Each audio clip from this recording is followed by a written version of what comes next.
Right now, somewhere, you are being born. Right now, somewhere, you are dying. Not metaphorically, actually happening at this exact second, according to a theory most physicists quietly believe is true and rarely say out loud.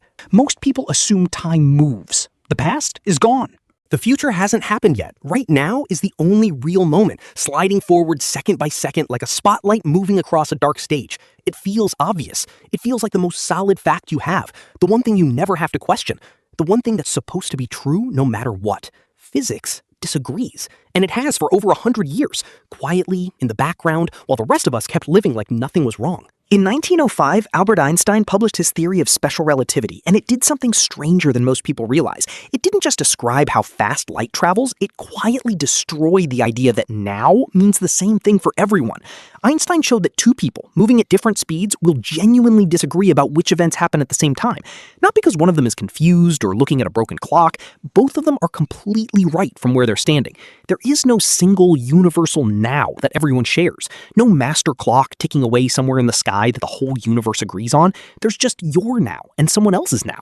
And depending on how fast each of you is moving, they don't always match up. Here's the part that makes this genuinely real and not just a thought experiment. This effect isn't some abstract idea that stays locked inside a physics textbook. It's built directly into machines you use every single day. GPS satellites orbiting the Earth at thousands of miles per hour experience time slightly differently than clocks sitting still on the ground, exactly the way Einstein's equations predicted more than a century ago. If engineers hadn't corrected for this, your GPS would drift off by several miles within a single day, because time itself is genuinely ticking at a different rate up there than it is down here. Your phone, quietly, constantly, is running math based on the idea that now isn't the same everywhere. It's not philosophy, it's plumbing. This sounds like a small technical detail, the kind of thing only physicists would care about. It isn't. If two people, or two clocks, can genuinely disagree about what counts as the present moment, then the present moment isn't some special glowing point moving through time like a searchlight. It's just one slice among countless others that happens to be the one you're currently standing on. Here's where it gets stranger. In 1949, a mathematician named Gödel, one of Einstein's closest friends, took this idea and pushed it further than almost anyone was comfortable with.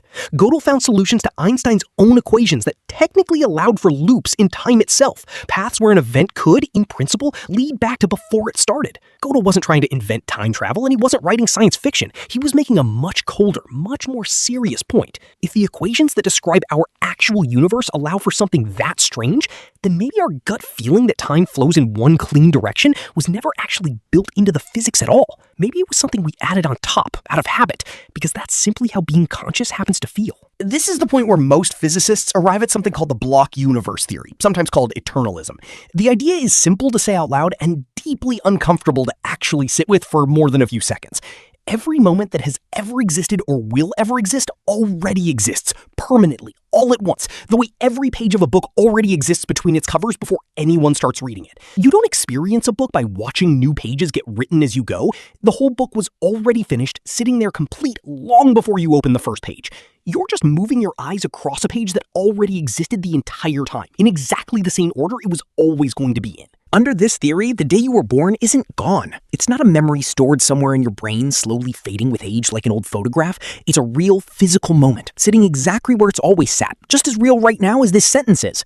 And the day you die isn't waiting to happen somewhere off in the distance, an event still to be decided. It's already there too, on a page you simply haven't turned to yet, printed just as permanently as everything that came before it. Here's what nobody talks about, and it's the part that should genuinely unsettle you if you let it sink in for a second. If this is true, nothing is actually moving. Not you, not time, not anything at all.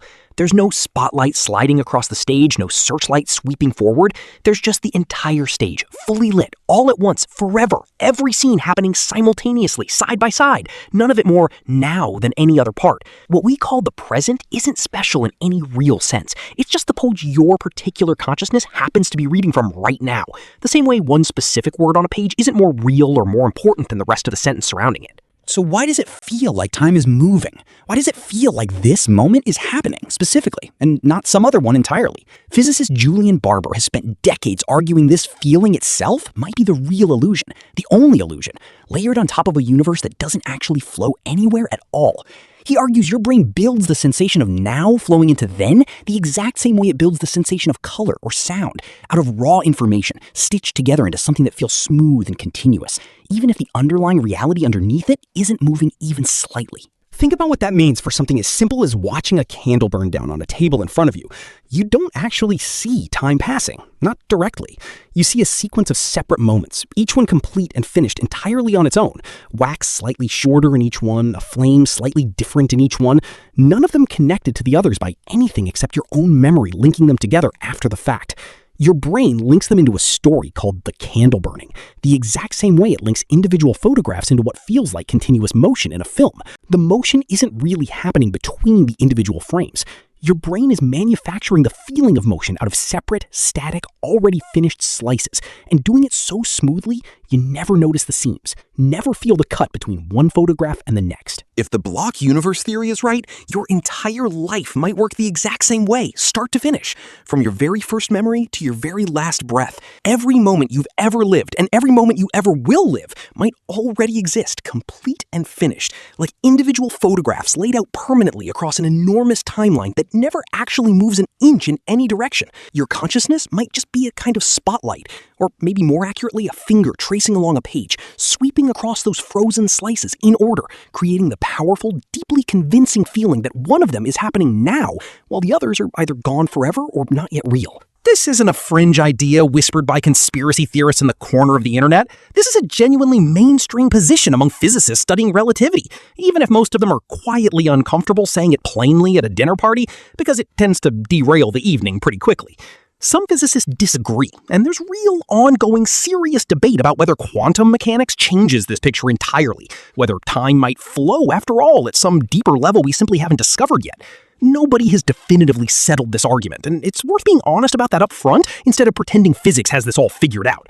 But the block universe theory remains one of the most widely respected interpretations of what Einstein's own equations actually seem to be telling us, whether we're comfortable hearing it over dinner or not. So what do you actually do with something like this? Maybe nothing changes, practically speaking. You still have to get up tomorrow morning. You still have deadlines, plans, people you love, a life that very much feels like it's moving forward, one ordinary day at a time, one cup of coffee at a time, one tiny argument with your GPS at a time.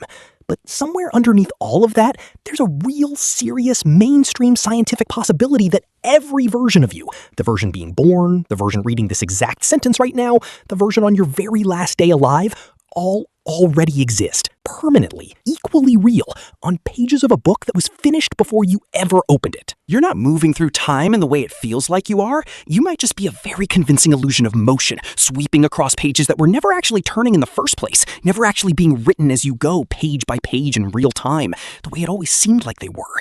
And somewhere, on a page you haven't reached yet, this exact moment, the one you're living in right now, reading these exact words, is already sitting there, printed, permanent, patient, waiting for you to arrive, the same way it always was.